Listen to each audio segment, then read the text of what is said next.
Podcast today. It's a little bit different. This is a podcast marking my 365th day with zero alcohol through the year. It was a crazy year, and I'll tell you what happened. I went 365 days without alcohol, one whole year, and guess what? I did not sleep better. I've had no health improvement. I didn't even lose weight. So why did I do it? I don't feel like a different person. There was nothing crazy, and I think it's because I wasn't an alcoholic. So why did I do it, and why did I stick with it? Just because I wanted to try it. I wasn't at rock bottom. I wasn't forced into it. My relationships weren't suffering. I didn't need, a drink to go to sleep, or I didn't need a drink to be myself. I wasn't waking up with hangovers or anything like that. I was just simply curious. So it was one of those things, April came and I was like, am I drinking too much? Like, I'm looking around at the business world, and the business world is crazy. So I've been in it almost 10 years, and I've noticed that drinking is a huge part of our weird subculture. And I was looking, I even started a business group or a networking group called Drink and Think. And that whiskey is my favorite whiskey or bourbon, and someone gave it to me. Someone bought it for me. It's part of our subculture, guys. And when I look around the business world, I am seeing a lot of functional alcoholics for real. And it kind of worried me. And I was like, I've been doing this for 10 years. I don't want to wake up in another 10 years and be like, oops, I became an alcoholic. So that is a large reason as to why I was like, I'm going to stop and take a break. I didn't originally set out for it to be a year. It just became a year because I went a few weeks. I'm like, I'll just do the month. And then the month came and went. I'm like, I'll go to summertime. Then when summertime came, I was like, what? I think I could do this for the year. Let's see what happens. Lo and behold. So for me, the worst part is that physically there's been no changes. I was hoping, because I've watched videos and I've seen things, and people are like, I sleep better, my skin is clear, my brain fog is gone, I'm thinking mentally stronger than ever before. Nothing like that. Life didn't become easier, things didn't get better. I was kind of thinking things would get better and physically and stuff. Nothing. I'm hoping the inside is working itself out, like my liver or whatever. We'll see. But that doesn't mean nothing changed, though. It was really, really interesting. So it more changed on, I guess, a deeper level. One thing I became very aware of how high a priority or how much emphasis we put on drinking as a society, and then again as a business owner. It's interesting to watch people when you don't drink, because that's when you kind of see things really, really clear. I see a lot of people either needing it to wind up or wind down. So the wind up people, it's they're the introverts where they're walking to a large room and they're like, I need a drink. And they go to the bar and drink. And also, this is not me just observing it. Once people found out I wasn't drinking, which, by the way, I didn't tell really anyone. I told a couple people that it would affect more than others. And then they kind of told people, I think on behalf of me, because they were like, don't offer her a drink, she's not drinking. It was more of a protection thing, but it was funny to see people's reactions. But anyway, so then it was the introverts that are I need a drink to kind of get going and to be able to be funny or to work this room. And I get it. I'm shy as well. And then there was the wind down people who were no, after a long day at work, I just want to come home and have a nice glass of wine, or I needed to go to sleep. So those two things were really, really interesting. I personally don't use it for either of those things. I don't like to depend on anything, which is again why I was I'm going to go a year and see what happens, just because I don't like the idea of being given to a particular thing. But that's what I've noticed. That's what just kind of being aware of it and aware of how much we rely on it. Even to the point of a lot of meetings, daytime, nighttime, it didn't matter. Lots of social situations. So it was weird saying no to alcohol, like the commercials used to say when we were kids. I had no clue until I stopped drinking how much of our social lives actually revolve around drinking. I had no idea. So again, I wasn't announcing it to anybody. I wasn't telling anyone, but people kind of maybe started figuring it out, or they would just ask, are you pregnant? Or why aren't you drinking? What's going on? And then I would just be I'm not drinking. I'm not drinking for a year, or whatever I would say. It felt really weird at first not having a drink. I realized I actually do like having something in my hands. So now it's just you grab a bottle of water or sparkling water or whatever. And I hated feeling like I felt like I always had to explain myself. Like, well, I'm not drinking because, like, well, I'm not alcoholic. I'm just like, and I always like had to tell this big backstory, and it was like really awkward. So, interestingly, some people accepted it. They're like, you know what? I've been kind of thinking about that too, or I've been kind of like taking it easy as well. I'm a little worried about myself or whatever. Sometimes they would be really honest. Again, I'm not doing this to judge anyone. I don't really care. Like I want you to have a healthy life, and you know all the benefits linked to like living sober versus like the disease and stuff that's linked to the drinking. But I wasn't like pressuring anyone around me to stop drinking at all. In fact, when I went out for meetings or like with dinner with friends and stuff, they'd be like, "Oh, I won't drink." I'm like, "I'm not an alcoholic. Like by all means, have your drink. I'm okay. I love Coke." Okay, I could not give up Coca-Cola for a year. That's what I learned this year. I was like, drinking easy, giving up Coke. A nice fountain pop, oof, that would be impossible. So, but honestly, it was, where was I going with that? I also had to learn that it's not my job to make people comfortable, which I actually don't like making people uncomfortable, which I didn't realize about myself until this year, because I don't know when else I would make people uncomfortable, but it makes people uncomfortable when you're not drinking and they are drinking. And I was like, no, go have a drink, have 7. I don't care. Like, I'm just not drinking. But their reaction would be really, really weird. And I'd almost feel a little bit of pressure being like, just have one, be normal. Like, you're making this awkward. And I had to get to the point where I was like, you know what? I don't care if it makes you uncomfortable. I'm not drinking, which was uncomfortable for me, ironically. And so it was kind of easy to not tell people because it just became a weird thing. And if you haven't drank, even if it's like for a week, have you felt this? Let me know. I would love to know. Sometimes, yeah, it was just awkward in certain situations, like especially one-on-ones.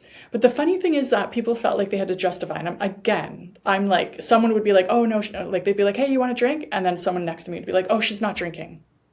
And then they'd be like, why? And then I'd have to explain, oh, blah, blah, this is what happened, whatever. And then, they'd be like, well, and they would justify their own drinking. And again, I'm not coming being like, drinking's bad for you. And did you know this disease? And like nothing. So it was interesting to see how they would react to me not drinking. So that was really unexpected. The unexpected part was me feeling awkward. I wasn't expecting that. And I wasn't expecting that I would make people feel so uncomfortable as well. So that was really weird. There were definitely moments where I felt like I missed out. Like I like trying wine. I like going to tastings. I like learning about things, like whether it's chocolate or coffee or wine. I like learning about the process behind things. So definitely there were a few times where I'm like, ooh, this sucks. But like, it wasn't bad enough to break it or anything, but I was just like, oh, like, you know, moments of celebration or whatever. I felt slightly out of place, or sometimes largely out of place, depending on how people reacted. I wasn't expecting that kind of, what would that be called? Like social pressure or like emotional discomfort or something when I wasn't drinking. But pulling out and looking at it from like a 40,000 foot angle or view, as they say, as I went through this year and turning down drinks left, right, and center, I realized that, man, drinking has a massive, massive place in our society, which if you asked me a year ago, I'd be like, oh yeah. But until you stop, you don't realize how much drinking is a part of our culture on a whole. It's a part of celebrations. It's a part of mourning. It's a part of just having a fun time with friends. It's a part of sports. I mean, okay, one benefit, I probably saved a lot of money this year. I know I did, because I see my restaurant bills, or like when you go to the stadium and a beer is like $22. So there's been one benefit. I've saved some money this year. But honestly, we drink for everything. Habit, celebrations, stress, good days, bad days. It's always there. And then one other interesting thing is like, how come people who don't drink always have to have a reason as to why they're not drinking? So as I went through this year, and there's been times like, is it dry January or dry February? one of those months has a dry month. And then if it was in those months, it'd be like, oh, why aren't you drinking? Or are you doing dry January? And I'm like, no, I'm just having dry. I'm not going to drink for the year and see what happens when the year's up. But I always had to explain it. And then other people would explain it too. So one time we were at a winery and it was a networking thing. And this person was just drinking water, didn't care, didn't ask. What I realized is don't ask, man. Like, don't make it a question. Like sometimes it's just an easy thing to open like the conversation. But now I'm not going to ask anymore. Anyway, so she was like just immediately, well, I'm not drinking because like, yeah. And then I think it was like, well, I just came back off of a vacation. Whew, I just need to give my liver a rest. Like it was more of a health thing. I don't know. But I was like, man, the non-drinkers are always having to explain themselves. And again, for me, it would like be this big backstory because I didn't want people to think I was like an alcoholic or like ruining my life. So now I'm quitting. I didn't want them to think they couldn't drink around me. So it's like you're constantly explaining things. But it's like, why do we have to explain not drinking? So it's not really about alcohol, but it's just about the things we don't question. Like maybe we should explain, hey, why are you drinking? Like no one ever asked me that. It's always like, why aren't you drinking? So yeah, over the year, it's been interesting. Big takeaways. If you want to make a lifestyle change, you have to be intentional, which again, is not rocket science. But until you actually start doing it, that's when you notice it. I was at a golf tournament and of course you have beer at the golf tournament. So someone like bought me a beer and I cracked it open and I was like, oh no, I don't drink. I'm like, I'm so sorry. And I gave it back to him and I'm like, I'll pay you for that. I don't drink anymore. And they were like, oh, again, things got awkward. I just had to be like intentional, like walking to the bigger room instead of like going to get a drink and then mixing and mingling. I was like, no, you don't drink. So what are you going to do? Turns out I do like to have something in my hand. So I still went and got like a sparkling water or whatever I got. Another interesting thing is that when you started talking to the non-drinkers, they're like, well, actually, this is just Sprite and a lime. I just don't want to deal with the questions. It's a thing that non-drinkers do. They like pretend to drink. And you know what? I'm not judging it because I did it. Like I would pour just because I'm like, I don't want to explain things. And it's none of your business. That's why. Like a non-alcoholic beer in a cup. And then no one's like asking, what are you drinking? So I was like, oh my gosh, yeah, I found myself doing that too. And they're like, it's just easier that way. And I'm like, what a crazy state we are in where we're like pretending to drink. In a sense, like when you step back, that's what we were doing. So I thought that was really, really interesting too. So anyway, the last takeaway is, and I mentioned it earlier, if someone's not drinking, I'm not asking why.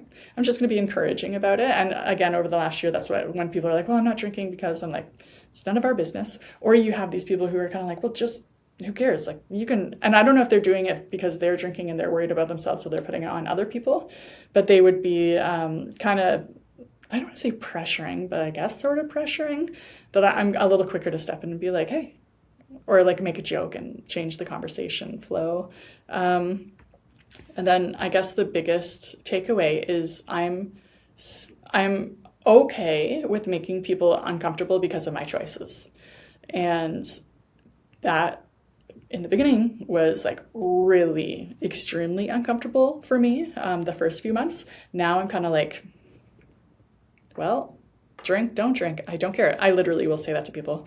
I can only control what I do and my reactions to things. I can't control their reactions to things. And again, at the beginning, it made me really uncomfortable to make people uncomfortable because you're making people uncomfortable. And now I'm just like, take it or leave it, man. Like I'm not doing it to make you feel comfortable or to make you feel okay with drinking or to make you whatever you need from me. This is me. So anyway, that's it. 1 year, no alcohol, no big physical changes, but it's been an interesting thought process and exercise for me. I'm not here to tell anyone to quit drinking, or I'm not judging anybody that does drink.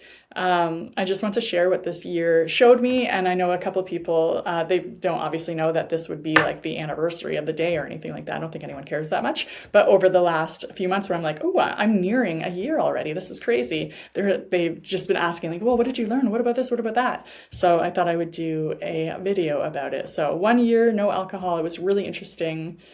give it a try. And if you are like on a sober path, or if you're like sober curious, as they say, I would love to talk to you about it. I'll give you some tips and tricks. What helped me, non-alcoholic beer is pretty good now, especially if you get it from a brewery. Stockyard Brewing or Stockyard Brewery in St. Jacobs, they have an amazing hop water where you taste the hops, but it's more of a sparkling water. So good. And a few other. Corona Zero is great. Still pop that little lime in the bottle and it tastes like the real thing. And maybe because I haven't drank in a year, it tastes like the real thing, but I like it. So those were things that helped me along the journey. But if you're interested, reach out. I'd love to talk about it. Yeah. So